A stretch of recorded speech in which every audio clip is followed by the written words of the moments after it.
देखो यहोवा की दृष्टि उसके डरवैयों पर और उन पर जो उसकी करुणा की आशा रखते हैं निरंतर बनी रहती है, कि वो उनके प्राण को मृत्यु से बचाए और अकाल के समय उन्हें जीवित रखे। हम यहोवा का आसरा देखते आए हैं, वो हमारा सहायक और हमारी ढाल ठहरा है। आइए हम अपने सृजनहार पालनहार त्राणकर्ता प्रभु के चरणों में प्रार्थना में अपने आप को नम और लीन करें। सर्व सामर्थी पराक्रमी अति तेजों में जीवित प्रभु, हम सब आपकी शरण में आते हैं। निस्संदेह आपके प्रभुत्व को, आपके स्वामित्व को स्वीकार करते हुए हमारे व्यक्तिगत, पारिवारिक और कलीसिया जीवन के लिए अपने हृदय से आपका बारंबार धन्यवाद देते हैं। आज के इस पवित्र विश्रामवार के दिन के लिए, निस्संदेह इस वर्ष का अंतिम पवित्र विश्रामवार का दिन है। निस्संदेह आपने विभिन्न उतार चढ़ाव में हम सबों की सुधि लिए सहायता रक्षा करते हुए जीवितों की दुनिया में हम में से हर एक को स्वस्थ और प्रसन्न चित्त रखा है। यह आप ही की महाकरुणा और अनुग्रह है। इसके लिए अपने हृदय से आपका बारंबार धन्यवाद देते हैं।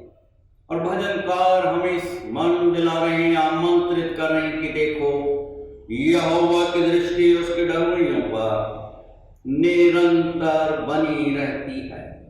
प्रेमी पवित्र परमेश्वर पिता, हम धन्यवाद देते हैं इस बहुमूल्य जीवन के लिए, आपके पवित्र सहायक के लिए, जो आज दिन तक हम सबों की सहायता रक्षा और अगुवाई करता है। हम धन्यवाद देते हैं स्वतंत्रता के लिए, हमारे राष्ट्र के लिए, हमारे हर एक शासक गणों के लिए, महाराष्ट्र प्रांत के लिए। प्रेमी पवित्र परमेश्वर पिता, अपनी दिव्य शांति से अपने हर एक डरवैयों को परिपूर्ण कीजिए। आपके नाम के हर एक पवित्र कलीसियाओं, संस्थाओं, विभिन्न संगठनों, Methodist church in India, Bombay regional conference और हमारी स्थानीय गुंजिया कलीसिया के लिए अपने हृदय से आपका बारंबार धन्यवाद देते हैं। जो महान आज्ञा आपने दी है उसे पूरा करने की समझ से, अलौकिक शक्ति और विश्वास से परिपूर्ण कीजिए। प्रेमी पवित्र परमेश्वर पिता, हम धन्यवाद दें कलीसिया के हर एक बड़े छोटे परिवारों के लिए, प्रियों के लिए, सियानों के लिए, जवानों, मासूम बच्चों के लिए। इस ठंडी के मौसम में आप हम सबों की सहायता, रक्षा और अगुवाई करते हुए अपनी महिमा और अपने गौरव के लिए निरंतर उपयोग कीजिए। आज के आराधना के हम धन्यवाद देते हैं और हम प्रार्थना मांगते हैं, संयुक्त होते हुए हम में से हर एक को आपने वर प्रदान कीजिए कि हम आपकी आराधना आत्मा और सच्चाई से परिपूर्ण होकर करें, जो आपकी पवित्र दृष्टि में ग्रहणीय योग्य है। ये विनंती हम अपने त्रिएक पिता, पौत्र, पवित्र आत्मा के नाम में होकर मांगते हैं। सुनिए और ग्रहण कीजिए दया के सागर। आमीन। आइए इस समय हम प्रभु की स्तुति, प्रशंसा और धन्यवाद देते हुए अपने गीत की पुस्तक में से गीत नंबर 41, पेज नंबर 26, दुनिया के कोने कोने में गूंज रहा यीशु का नाम, हम सब साथ साथ गाने का प्रयास करेंगे। दुनिया के कोने कोने में गूंज रहा यीशु का नाम, दुनिया के कोने कोने में गूंज रहा यीशु का नाम, कैसा प्यारा यीशु का नाम, दुनिया में हालेलुया, कैसा प्यारा यीशु का नाम, दुनिया में हालेलुया। आकाश के नीचे लोगों के बीच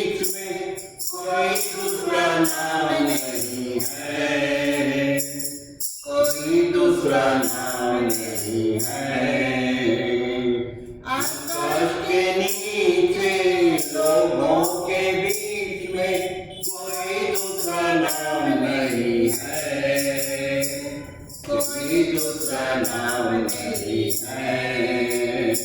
कैसा प्यारा यीशु का नाम, दुनिया में हालेलुया। कैसा प्यारा यीशु का नाम, दुनिया में हालेलुया। दुनिया के कोने कोने में गूंज रहा यीशु का नाम, दुनिया के कोने कोने में गूंज रहा यीशु का नाम। कैसा प्यारा यीशु का नाम, दुनिया में हालेलुया। खून की धारा बह रही है इस सारे जहां में, सुनी है सारे जहां में। खून की धारा बह रही है सूली से सारे जहां में, सूली से सारे जहां में। कैसा प्यारा यीशु का नाम, दुनिया में हालेलुया। कैसा प्यारा यीशु का नाम, दुनिया में हालेलुया। दुनिया के कोने कोने में गूंज रहा यीशु का नाम, दुनिया के कोने कोने में गूंज रहा यीशु का नाम। कैसा प्यारा यीशु का नाम, दुनिया में हालेलुया। दोनों तुम अपने सारे पापों को पाओ तुम शिफा जहां में, पाओ तुम शिफा जहां में। दोनों तुम अपने सारे पापों को पाओ तुम शिफा जहां में, पाओ तुम शिफा जहां में। कैसा प्यारा यीशु का नाम, दुनिया में हालेलुया। कैसा प्यारा यीशु का नाम, दुनिया में हालेलुया। दुनिया के कोने कोने में गूंज रहा यीशु का नाम, दुनिया के कोने कोने में गूंज रहा यीशु का नाम। कैसा प्यारा यीशु का नाम, दुनिया में हालेलुया। आइए इस समय हम प्रभु की स्तुति प्रशंसा करते हुए और धन्यवाद देते हुए और अपने विश्वास का प्रकटीकरण करते हुए हम सब मिलकर प्रेरितों के विश्वास को साथ साथ बोलेंगे। मैं विश्वास करता हूँ सर्वशक्तिमान परमेश्वर पिता का, जो स्वर्ग और पृथ्वी का सृजनहार है, और उसके इकलौते पुत्र हमारे प्रभु यीशु मसीह पर, जो पवित्र आत्मा से देहधारी होकर मरियम नाम कुमारी से उत्पन्न हुआ, पैंतुस पिलातुस के राज में दुख उठाया, क्रूस पर चढ़ाया गया, मर गया और गाड़ा गया, तीसरे दिन मृतकों में से जी उठा, स्वर्ग पर चढ़ गया और सर्वशक्तिमान ईश्वर पिता के दाहिने हाथ जा बैठा, जहां से वो मृतकों और मृतों का न्याय करने को फिर आएगा। मैं विश्वास करता हूँ पवित्र आत्मा पर, प्रचलित पवित्र कलीसिया पर, पवित्र लोगों की संगति, पापों की क्षमा, देह के जी उठने और अनंत जीवन पर। आमीन। आइए इस समय हम प्रभु का धन्यवाद देते हुए संपूर्ण वर्ष 2020 के लिए और आज इस पवित्र आराधना में जबकि हम प्रभु के वचनों के द्वारा प्रभु से संगत करने वाले हैं, आज का पवित्र भाव हम सबों के आत्मिक जीवन के उत्थान के लिए नए नियम में से यूहन्ना रचित सुसमाचार की पुस्तक उसका पहला अध्याय 14 पद से लेकर 18 पद तक में पाया जाता है। और मैं अनुरोध कर रहा हूँ पास्टर मोनिका हैरी से आज के इस पवित्र शास्त्र भाग को हम सबों के समक्ष पढ़ें।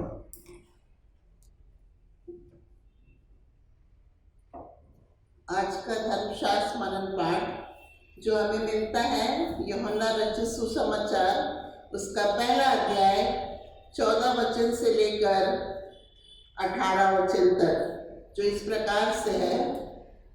और वचन देहधारी हुआ और अनुग्रह और सच्चाई से परिपूर्ण होकर हमारे बीच में डेरा किया, और हमने उसकी ऐसी महिमा देखी जैसे पिता के एकलौते की महिमा।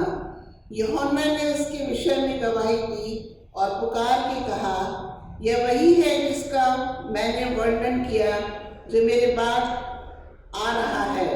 वह मुझसे बढ़कर है क्योंकि वह मुझसे पहले था, क्योंकि उसकी परिपूर्णता में से हम सब ने प्राप्त किया, अर्थात अनुग्रह पर अनुग्रह। इसलिए कि व्यवस्था तो मूसा के द्वारा दी गई, परंतु अनुग्रह और सच्चाई यीशु मसीह के द्वारा पहुंची।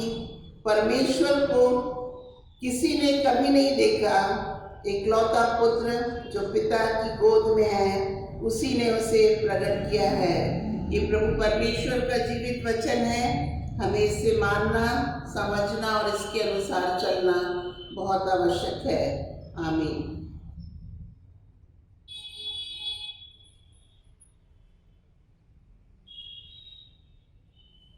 आइए इससे पहले हम पवित्र वचनों पर कुछ क्षणों के लिए ध्यान और मनन करें।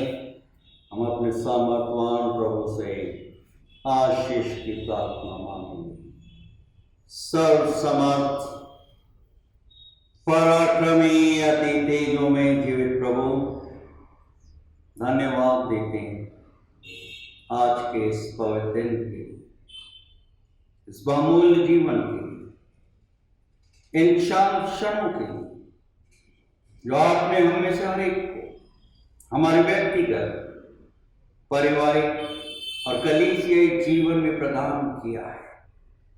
और आज जबकि हम कुछ क्षणों के लिए आपके सामर्थ्य, आपके जीवित पवित्र वचनों पर ध्यान और मनन करने वाले हम में से हर एक को हमारे मनों की एकाग्रता से परिपूर्ण कीजिए, कि हम सबों का ध्यान और मनन आपकी पवित्र दृष्टि में आपको ग्रहण योग्य हो, क्योंकि आप ही हमारे दृढ़ गढ़, बल और चट्टान है।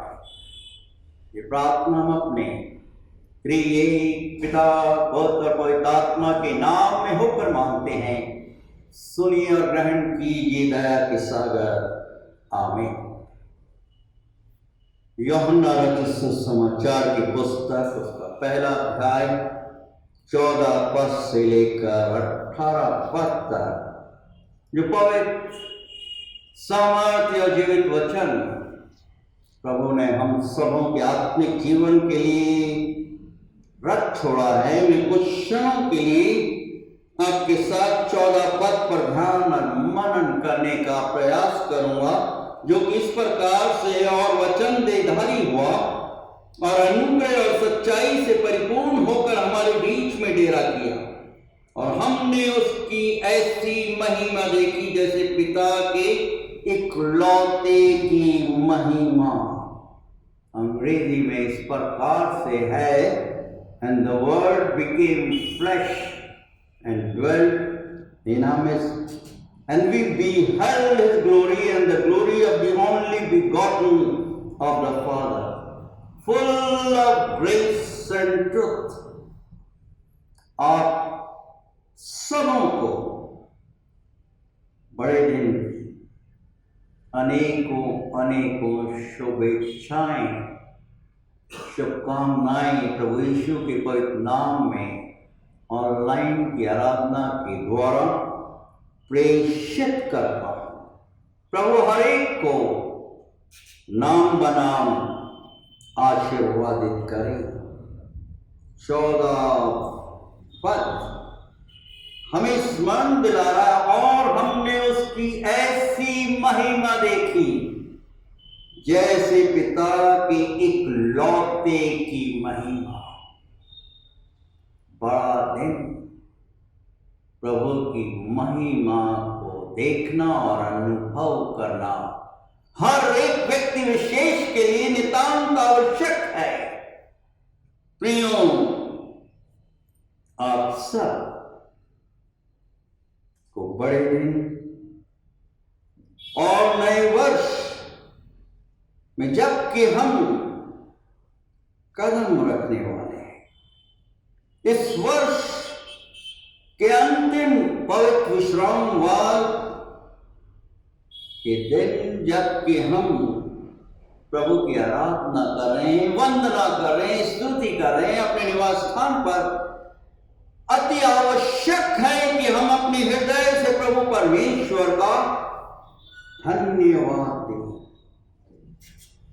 और एक नई जोश, एक नई उमंग और विश्वास के साथ आने वाले वर्ष के स्वागत की, वर्ष 2021 का स्वागत करने की तैयारी करें।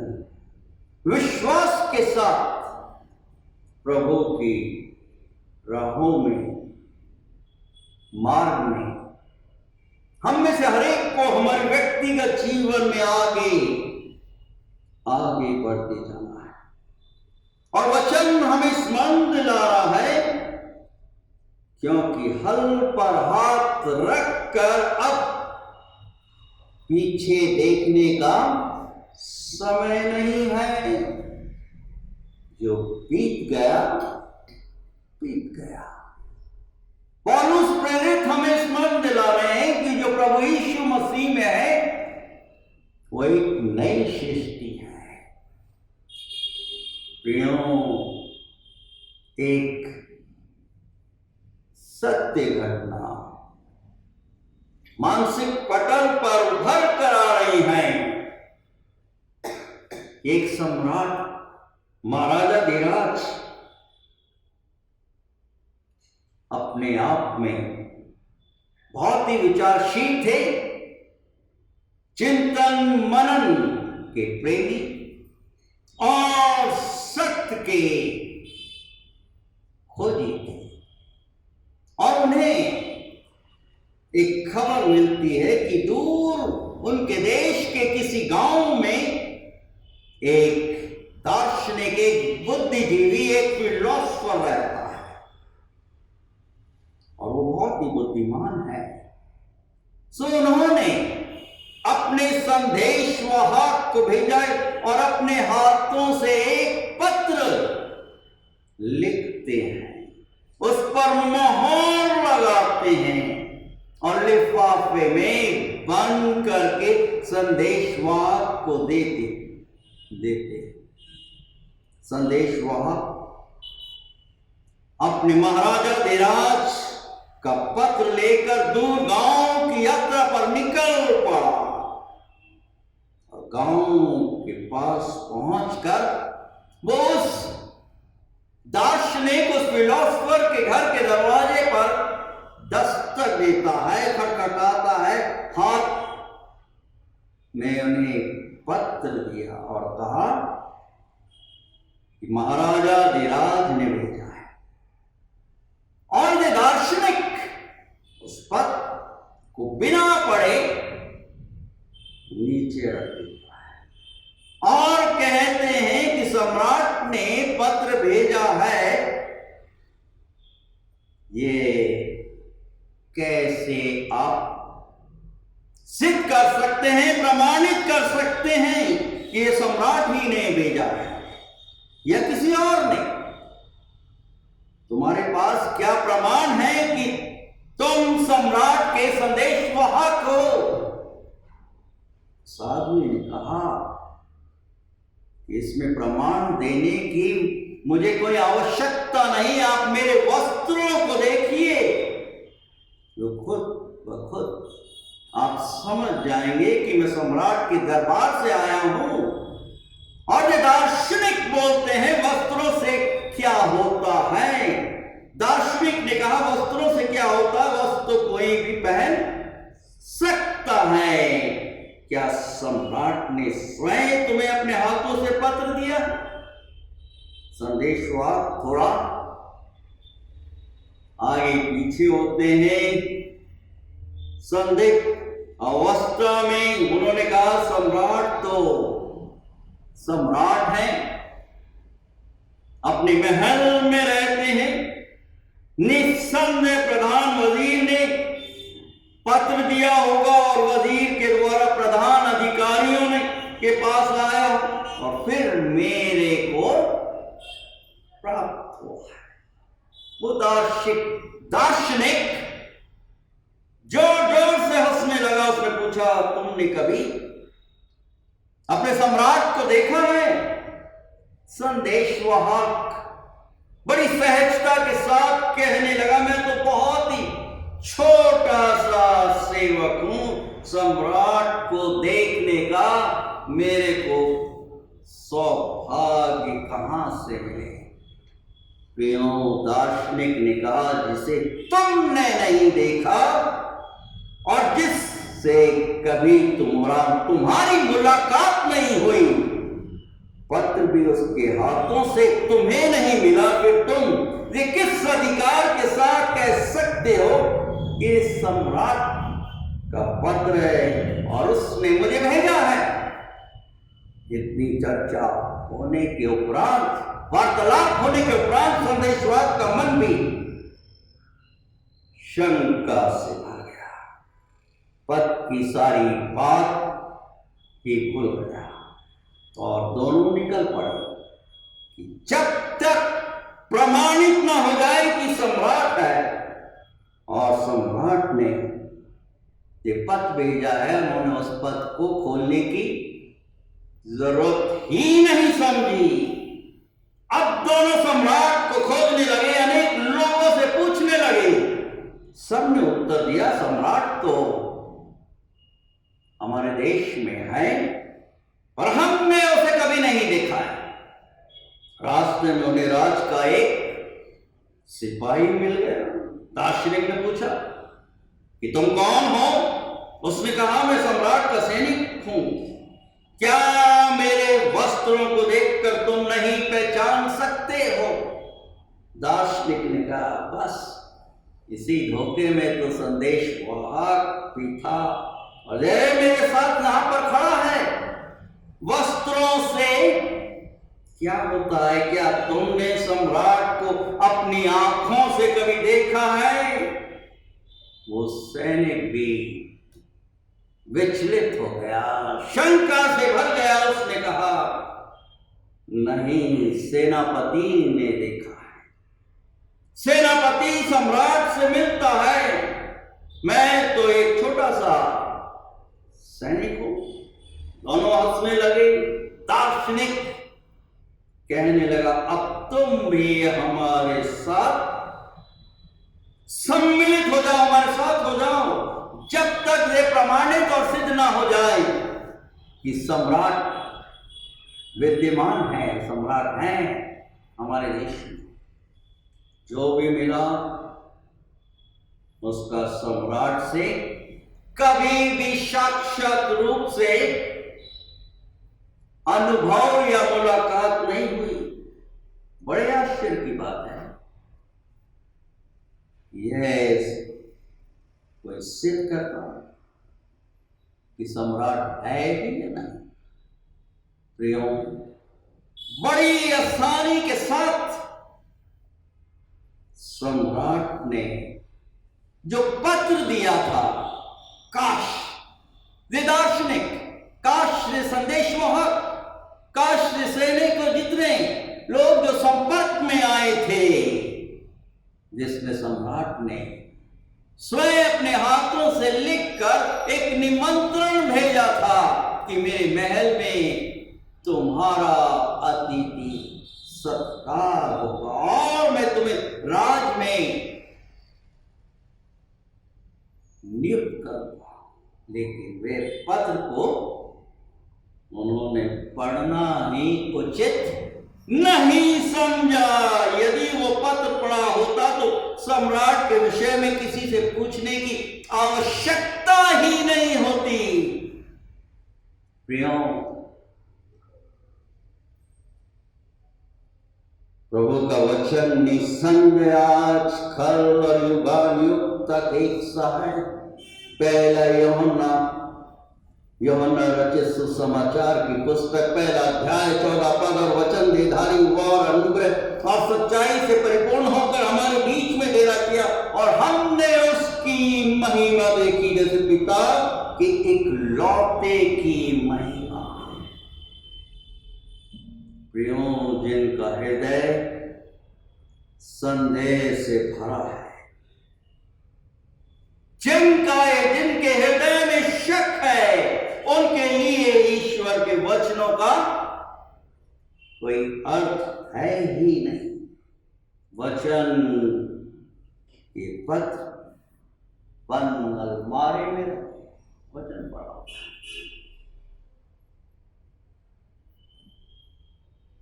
सुबह होती है, शाम होती है और जीवन लोहे बसर हो जाता है। भजन का स्मरण दिलाने आमंत्रित करें। भजन संहिता 119 अध्याय 105वां पद कि आपका वचन मेरे पांव के लिए दीपक और मेरे मार्ग के लिए उजियाला है। वो सच्ची ज्योति जो हर एक मनुष्यों के जीवन को आलोकित और प्रकाशित करती है। मनुष्यों ने उस ज्योति को ग्रहण करने के बजाय अंधकार की तरफ अपने कदम बढ़ा दिए। भजनकार बोल रहे हैं, आपका वचन तो मधु से मध से भी मीठा है। आज आवश्यकता है प्रियो कि हम इस कृष्ण जयंती के अवसर पर प्रभु के वचनों पर ध्यान और मनन करें और उसके वचनों के आईने में अपने आप को निहारें। वचन में हम देख रहे हैं कि आदम की वाटिका में प्रथम मनुष्य आदम और हवा एक राजकुमार और एक राजकुमारी के समान जीवन व्यतीत कर रहे थे। वो उस वाटिका, उस बगीचे के मालिक थे। सारी सुख सुविधाएं उपलब्ध थी, जो वो चाहते थे आसानी से उपलब्ध हो जाता था।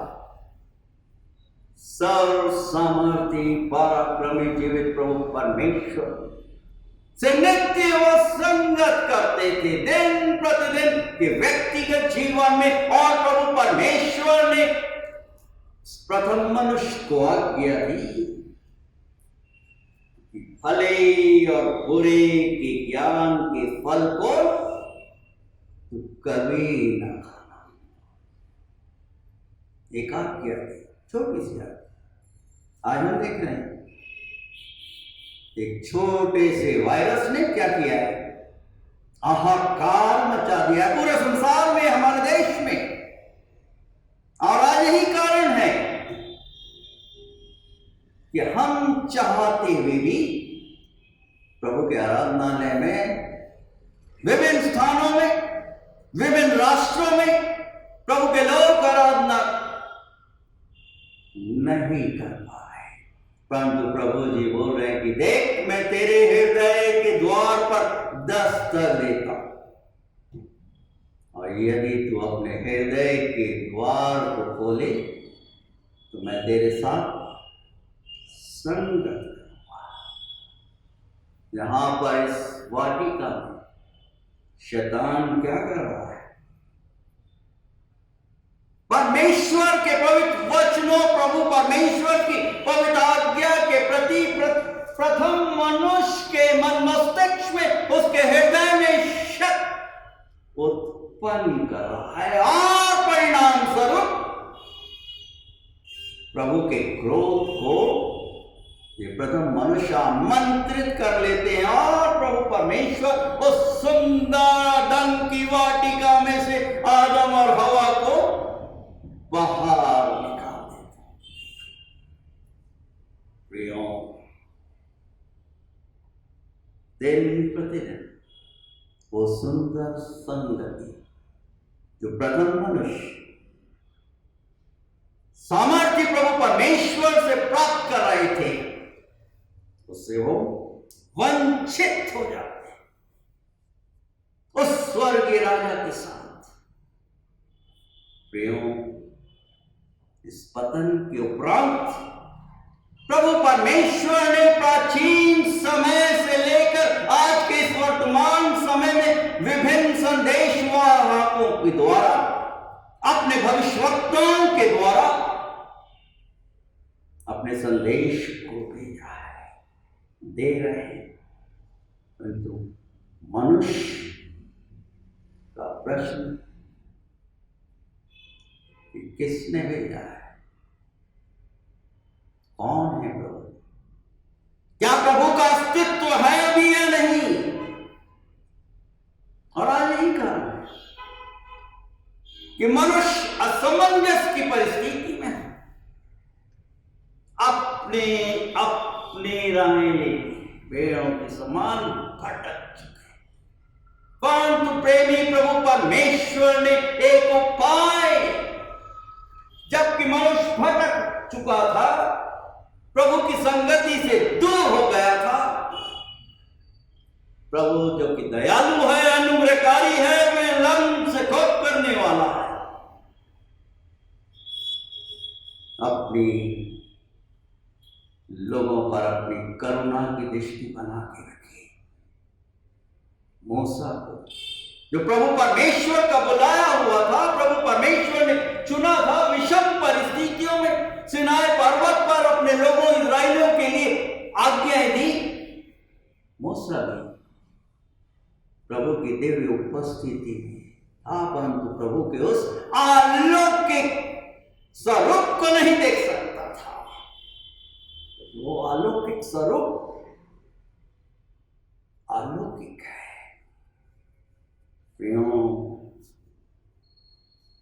प्रभु ने एक उपाय सोचा और अपने समय के अनुसार व्यवस्था के अधीन अपने पुत्र को देहधारी किया। और यही कारण है कि प्रभु हमें स्मरण दिला रहे हैं, आमंत्रित कर रहे हैं कि आदि में वचन था और वचन परमेश्वर के साथ था और वचन परमेश्वर था और वचन देहधारी हुआ, अनुग्रह और सच्चाई से परिपूर्ण होकर हमारे बीच में डेरा किया। और हमने उसकी ऐसी महिमा देखी जैसे पिता के इकलौते की महिमा। हर दिन बड़ा दिन है, हर दिन अपने व्यक्तिगत जीवन में हर एक व्यक्ति विशेष को प्रभु के अलौकिक अनुभव करना है। जिस प्रकार से प्रथम प्रभु के जन्म उत्सव के समय ज्योतिषियों ने किया, गणरियों ने किया। प्रियो, एक समय का वक्त है, मसीह परिवार में क्रिसमस के समय सदस्यगण एक दूसरे का अभिवादन कर रहे थे, प्रभु की स्तुति प्रशंसा के गीत गा रहे थे, अपने अपने गिफ्टों का आदान प्रदान कर रहे थे। जैसे आप इस क्रिसमस ट्री को देख रहे हैं, अपने आप में सुंदर है, निसंदेह सुंदर है, बल्ब टिमटिमा रहा है, पूरा परिवार आनंद से भरा हुआ था। और जब तोहफों का आदान प्रदान हो रहा था, एक मासूम बच्चा अपने पिता के पास आता है और बोलता है कि पापा, हम क्रिसमस तो बना रहे हैं, एक दूसरे को मैरी क्रिसमस से ग्रीट कर रहे हैं, अभिवादन कर रहे हैं, परंतु जीसस के लिए क्या गिफ्ट दे रहे? जीसस को क्या गिफ्ट दे रहे? पापा के पास, परिवार के सदस्यों के पास कुछ उत्तर नहीं था। आज चरनी में पड़ा हुआ प्रभु यीशु हमें पुकार रहे, संपूर्ण मानव जाति को, चाहे कैसी भी परिस्थिति में क्यों ना, वो अपने संपूर्ण मन के साथ प्रभु के पास आ जाए। जैसे ज्योतिषी आए, वो साधारण से गडरिए आए और इन लोगों ने वचन के आईने में हम देख रहे हैं प्रियो, मत्ती रचित सुसमाचार की पुस्तक समाप्त कर रहा हूं 2 अध्याय और 11 पद में, जबकि वो वंदना कर रहे हैं, दर्शन कर रहे हैं प्रभु यीशु जी के, क्या कर रहे हैं? और उसने वहां पर उस चरनी में पहुंचकर प्रभु यीशु के दर्शन किए और उस बालक को उसकी माता मरियम के साथ देखा और मुंह के बल गिरकर प्रणाम किया और अपना अपना थैला खोलकर सोना, लोबान और गंधरस की भेंट चढ़ाई। आज प्रभु क्या चाह रहा है? कोविड-19 पेंडेमिक विचलित कर रहा है। सरकार के द्वारा कर्फ्यू इम्पोज हो चुका है। ऐसी परिस्थिति में प्रभु यीशु हमसे कामना कर रहे हैं कि हम अपने व्यक्तिगत जीवन को प्रभु के हाथों में सुपुर्द कर दें, धन्यवाद दें। पिछले 9 महीनों में विभिन्न उतार चढ़ावों का सामना करते हुए प्रभु परमेश्वर ने हमें स्वस्थ और प्रसन्न चित्त रखा है। अपने धर्म में दाहिने हाथ के साए के नीचे स्मरण की आज आवश्यकता है। इस प्रभु के जन्म दिवस पर जबकि प्रभु ने अपने सबसे बहुमूल्य तोहफे को प्रभु यीशु के रूप में देहधारी किया है कि हम इस पृथ्वी पर उसके राज की बढ़ोतरी के लिए संदेशवाहक बने, आशीष के कारण कि न सिर्फ पृथ्वी पर स्वर्ग पर जब वो राजाओं का राजा, प्रभुओं का प्रभु अति शीघ्र आने वाला है, हम स्वर्ग में रास में प्रवेश हो सके। 2 कुरिन्थियों की पत्री उसके 8वें अध्याय में पौलुस प्रेरित हमें आमंत्रित करते हुए आश्वस्त करें कि प्रभु परमेश्वर का अनुग्रह तुम पर हुआ, अपना नाम लिख दीजिए कि वो धनी होकर तुम्हारे लिए कंगाल बन गया, कि उसकी कंगाली के द्वारा तुम धनी बन जाओ। प्रभु हमको आशीर्वादित करना चाहता है, परंतु वो चाहते हैं कि हम उसकी महिमा अनुभव करें। और यह अनुभव तभी संभव है जब हम अपने दैनिक जीवन में प्रभु के वचनों के साथ प्रभु से नित्य संगति बना, नित्य उससे प्रार्थना करें।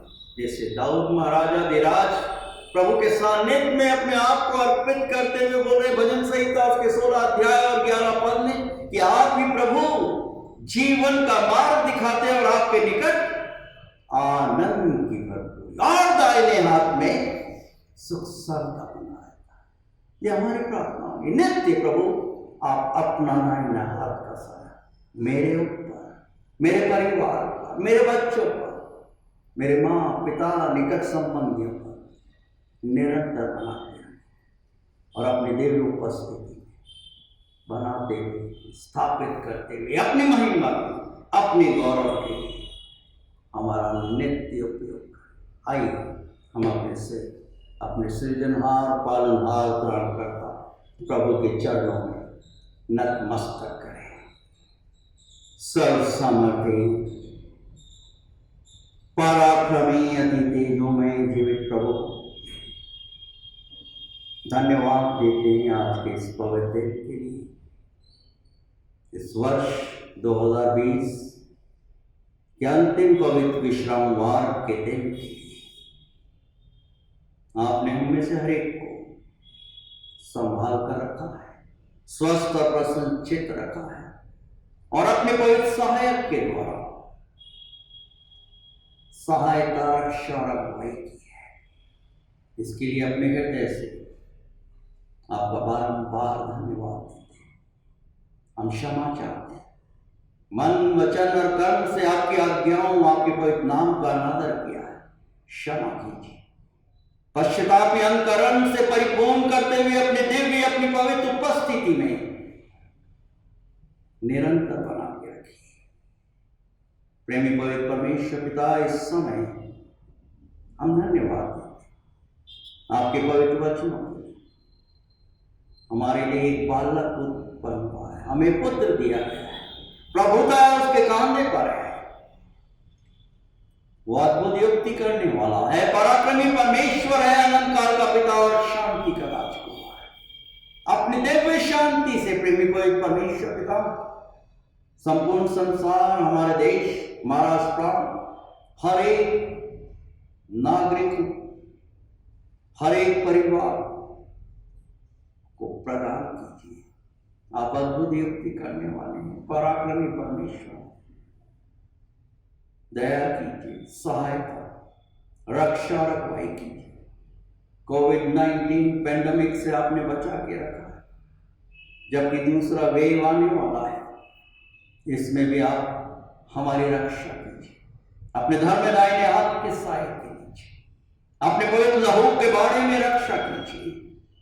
प्रेमी पवित्र परमेश्वर पिता, इस समय हम प्रार्थना मांगते हैं, इस कड़कड़ाती ठंड में उत्तरी भारत में हमारे प्रिय किसान भाइयों और बहनों के लिए जो मांगे लेकर वो आंदोलन कर रहे हैं, जिसमें काफी किसान भाई शहीद हो चुके हैं, समय से पहले जवान और सियाने मर चुके हैं। ये अन्नदाता प्रेमी पवित्र परमेश्वर पिता हमें दिन की 2 समय का भोजन उपलब्ध करा। आप इनके आंदोलन में इन्हें सफलता प्रदान कीजिए, हर एक बाधाओं, हर एक रुकावटों को पार कीजिए, दया कीजिए, सहायता, रक्षा कीजिए। प्रेमी पवित्र परमेश्वर पिता, हम प्रार्थना मांगते हैं, कोविड-19 पैंडेमिक संक्रमित हर एक मरीजों की, उनकी चंगाई के लिए डॉक्टर्स टीम के लिए, कंपाउंडर, नर्सेज, वार्ड बॉय, सफाई कर्मचारियों की सहायता, रक्षा कीजिए। हर एक पुलिस अधिकारी गणों के लिए प्रार्थना मांगते हैं, सहकर्मियों के लिए, कि हमारे देश में, हमारे महाराष्ट्र प्रांत में शांति व्यवस्था को व्यवस्थित कर सके। हर एक बाधाओं, रुकावटों को पार दीजिए। हम धन्यवाद दें हमारे रिकॉर्डिंग टीम के लिए, भाई नितिन के लिए, बहन मंजू, उनके आई बाबा और हर एक सहकर्मियों के, संजू, मिश्रा, हर एक को आशीर्वाद कि प्रेमी पवित्र परमेश्वर पिता, हम आपकी दिव्य ज्योति में नित्य आगे बढ़ते हैं। धन्यवाद देते हैं इस बहुमूल्य जीवन, इन शांत क्षणों के जो आपने हमें प्रदान किया है। हम अपने शरीर, प्राण और आत्मा समेत हमारी दुनिया कलीसिया के हर एक बड़े छोटों को और विशेष रूप से जवान बच्चों को, बीमारों को, मासूम बच्चों को आपके पवित्र हाथों में सुपुर्द कर। हमारी इच्छा नहीं, परंतु आप ही की दिव्य, आप ही की पवित्र इच्छा को हम पूरा करने वाले, ऐसी अलौकिक शक्ति से और विश्वास से आप हमें से हर एक को बहुत रूप से परिपूर्ण कीजिए। आपके पराक्रमी जीवित और पवित्र नाम में होकर हम सब आपसे इस प्रकार से भी प्रार्थना मांगते हैं, है हमारे पिता, आप जो कि स्वर्ग में हैं, आपका नाम पवित्र माना जाए, आपका राज्य आए, आपकी इच्छा जैसे स्वर्ग में पूरी होती है वैसे इस पृथ्वी पर पूरी हो। हमारे दिन प्रतिदिन की रोटी आज हमें दीजिए और जैसे हम अपने अपराधियों को क्षमा करते हैं वैसे हमारे अपराधों को क्षमा कीजिए और हमें परीक्षा में मत डालिए परंतु बुराई से बचाइए, क्योंकि राज पराक्रम और महिमा सदा आपकी का है। आमीन। आइए हम आशीष वचन ग्रहण करें। और अब हमारे प्रभु परमेश्वर पिता का अनुग्रह, प्रभु यीशु का प्रेम और पवित्र आत्मा की सुंदर मधुर और अलौकिक सहभागिता हमारी कलीसिया, हमारे हर एक प्रियों, हर एक निकट संबंधियों, हर एक जवान बीमार मासूम बच्चों के साथ आज से लेकर हमेशा हमेशा और युगान युग तक निरंतर होती रहे। आमीन। यीशु की शोभा दिखाई दे,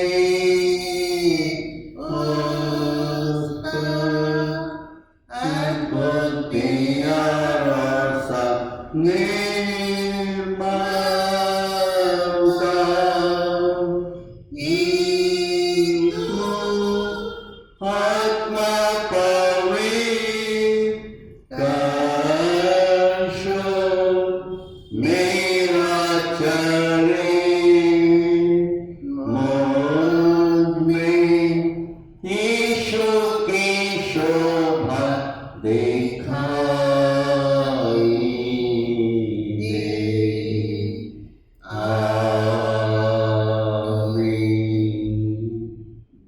Jai Shri God bless you all.